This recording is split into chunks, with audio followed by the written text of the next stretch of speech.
क्रोधं परिग्रहम् विमुच्य निर्ममः शान्तो ब्रह्मभूयाय कल्पते।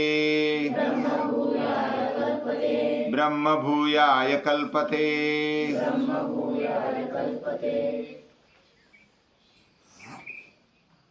पुराने जमाने की एक कहानी है।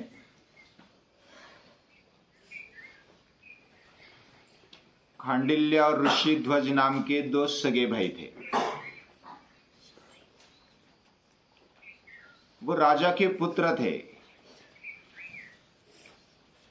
लेकिन उसमें से एक गया पढ़ने के लिए और दूसरा घर में रहता है, इधर ही पढ़ाई करता है और राज्य कारभार संभाल लेता है। लेकिन वो ऋषिध्वज है, वह पढ़ने के लिए गया है और बहुत दिनों तक पढ़ करके वह बहुत ही श्रेष्ठ बन जाता है पढ़ाई में, यानी आत्मज्ञान तक वो पा लेता है। जब पढ़ाई हो जाती है तो आते आते उसको मालूम पड़ता है, मैं बड़ा होने के बावजूद भी ये जो खांडिल्य है वह राजा बन गया है और उसको एक संदेशा भेजा कि मेरी पढ़ाई होकर के मैं आया हूं, तो परंपरा से मुझे राज्य मिलना चाहिए। तो वो खांडिल्य जो होता है वह छोड़ने के लिए तैयार नहीं होता। तब दोनों में द्वंद्व युद्ध हो जाता है। ऋषिध्वज वो उसको ललकारता है और युद्ध होता है दोनों में। जो जीतेगा वो राजा बनेगा। तो ऋषिध्वज जैसा पढ़ाई करते समय उसने शारीरिक बल भी प्राप्त किया था और बहुत सारी विद्याएं प्राप्त की थी। उसके बलबूते पर वो जीत जाता है। वो मारने ही वाला था, लेकिन फिर रुक गया और बोलता है कि तुझे मैं छोड़ देता हूं, क्योंकि तू मेरा भाई है, मैं तुझे मारना नहीं चाहता।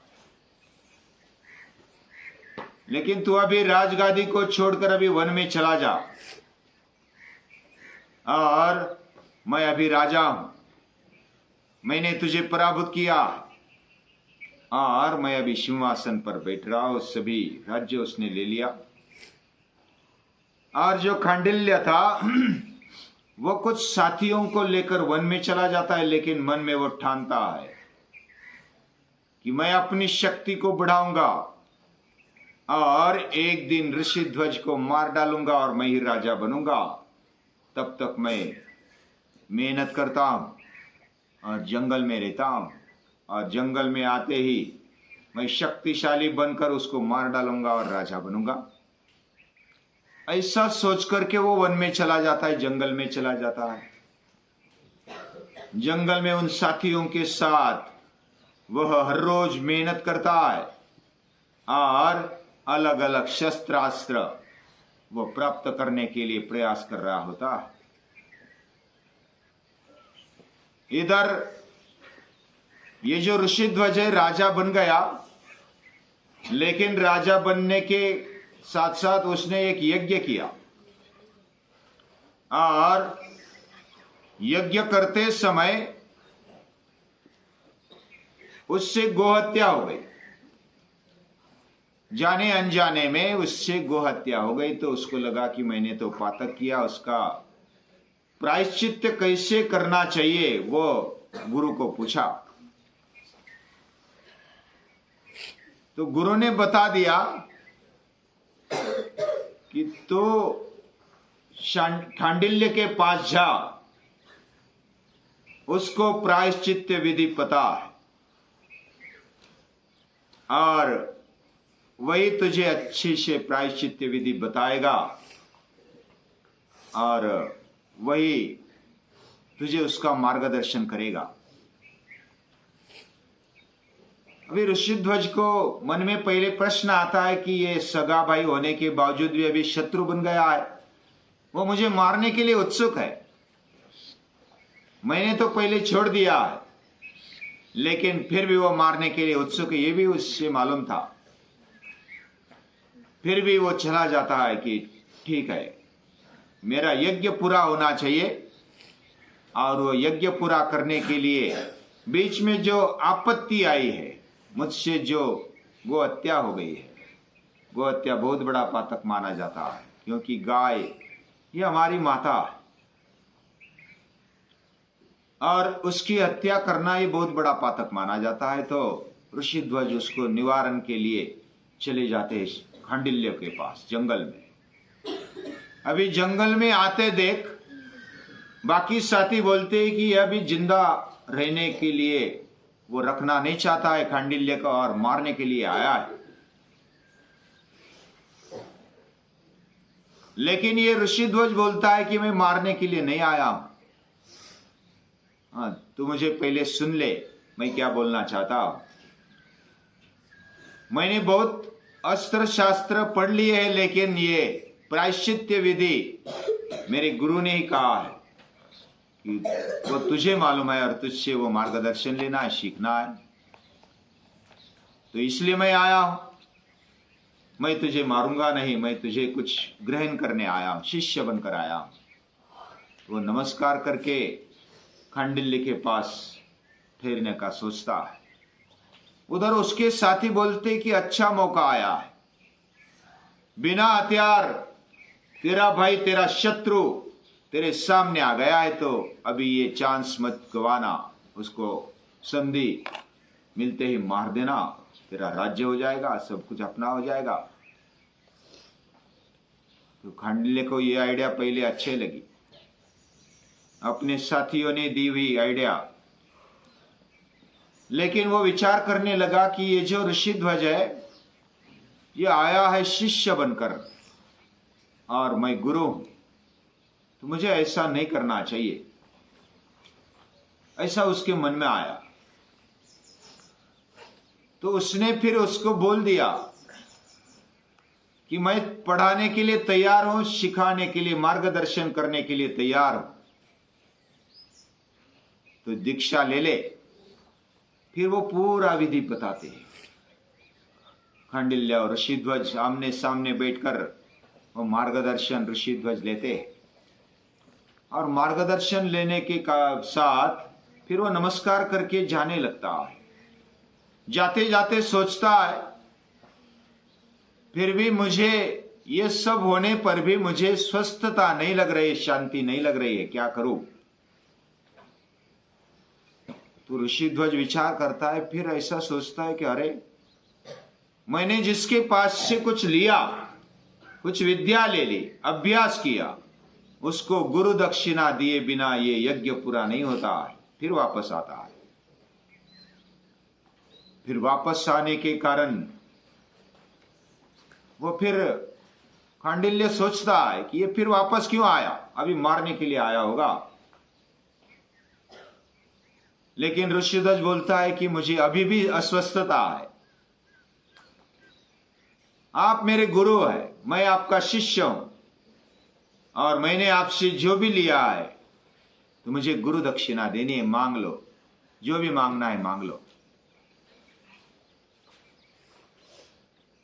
तो खांडिल्य विचार करता है और साथी भी सोचते हैं कि अभी लास्ट मौका है और वो निशस्त्र है, तू मार ले उसको।